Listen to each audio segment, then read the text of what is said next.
Hey guys, it's Michelle, your host, and welcome back to another episode of Your Second Act. Now, today's episode is a little different because it's my very first solo episode, and I'm really thrilled to introduce a brand new segment called Let's Catch Up, where I dive into topics that really matter to me, and occasionally I'll bring on friends for their insights. So it's a space where we can talk about whatever we like, and that's what this podcast is all about. But I'm really eager for you guys to get to know me a little bit better, and I'm really ready for that. I think it's taken me a whole year of interviewing others to realize that I really like to open up as well. So if you have any subjects that you'd like me to cover, please do email me at michelle@yoursecond.act.com, and I'd love to touch on those topics. But before we get into my first solo episode, please remember to rate and review. And I would so love if you guys jumped onto my Facebook group page and joined, because the community that I'm growing over there is so special, and it's such a great safe space where we can talk about whatever we want. So why don't we get into my first episode and wish me luck. Welcome to Your Second Act, the podcast that proves that life doesn't have to end at 40, 50, or even 60, because when it comes to living your best life, age is just a number.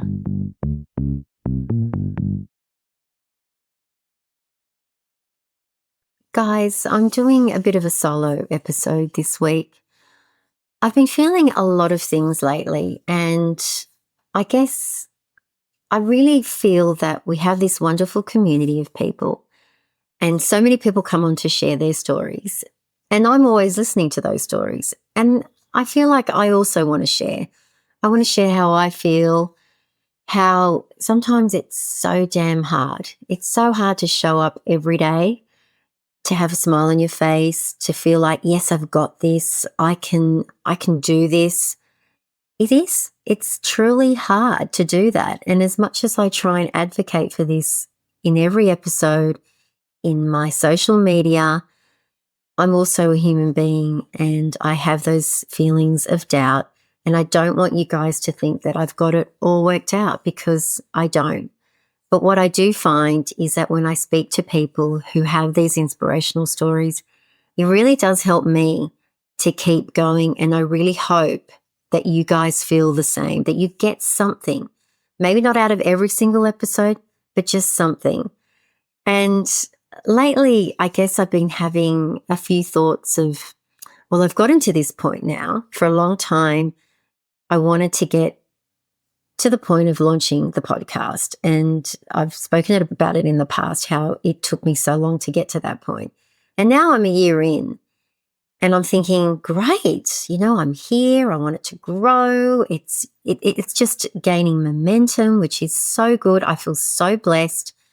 And honestly, I keep putting out those positive energy and vibe, and things are coming to me. And I really, really believe it. I remember someone saying, you've got to do that. If the universe doesn't know what you want, it gets so confused that you'll end up getting nothing. And it's funny, because when I started to learn more about this positive reinforcement, positive energy, I guess I felt a little bit guilty, because having a Christian background, being raised Catholic, it was always about, you ask God for this. But what I'm realizing, God, universe, it is all the same thing. And what I love about this journey of mine is that I'm really asking for what it is that I want, instead of not feeling that I deserve it, then I shouldn't ask for it, or I don't really know what to ask for. So I wanted just to come on and say, you might be feeling like I used to feel and not know, because for a long time I kind of felt really down, and I thought, I feel so blessed in my life. Like, I have an amazing family. I'm working. I have a roof over my head. So why, Michelle, why do you feel that it's not enough? And that took me a really long time to get my head around, because I felt so guilty to feel that way.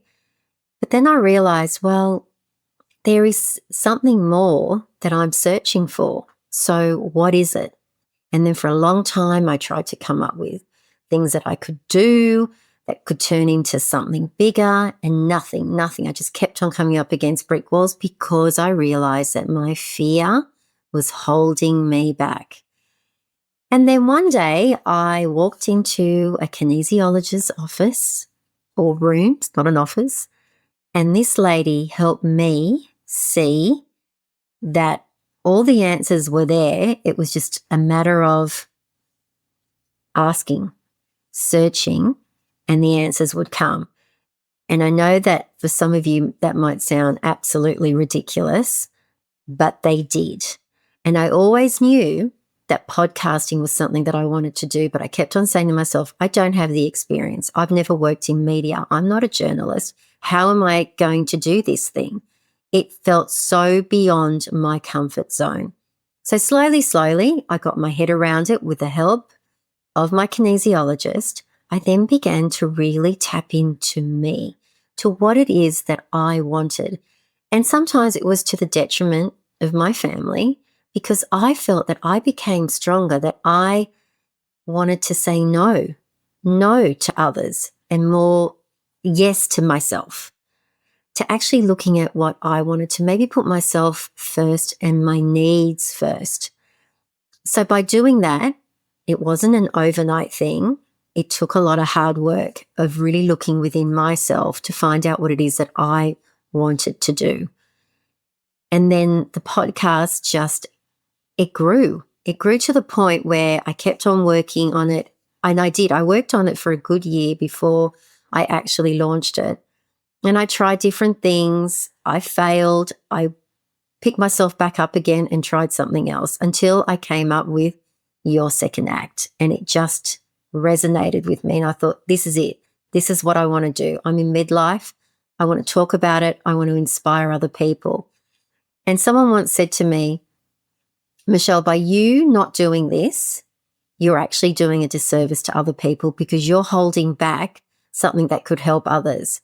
Now, when I heard this, I thought that is ridiculous because who am I? There are a lot of people out there that can help others.